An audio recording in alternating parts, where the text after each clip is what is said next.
2 సంవత్సరాలు నీ కూతురు 2 నిమిషాలు కనబడకపోతే 2 సెకండ్లు నీ గుండె ఆగిపోయినంత పని అయింది కదమ్మా.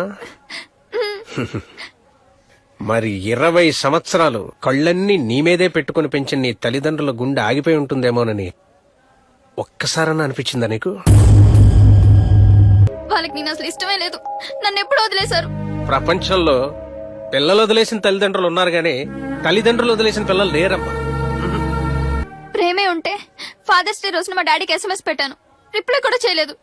శైలు, డాడీకి ప్రేమ చూపించాల్సింది సెల్ ఫోన్స్ నుంచో ఫేస్బుక్ నుంచో కాదమ్మా. ఇక్కడ ఫీల్ అయ్యి నాన్న అని ప్రేమతో పిలిస్తే ఆ పిలుపు కోసం 10 జన్మలు ఎత్తుతాడమ్మా మీ నాన్న. ఎవరికైనా డాడీని మించిన రోల్ మోడల్ ఉంటాడా? అదిగో నీ సీను చూడు చూడు చూడు. తన బిడ్డ కాబట్టి చీదినా పోసినా ఏం చేసినా ప్రేమతో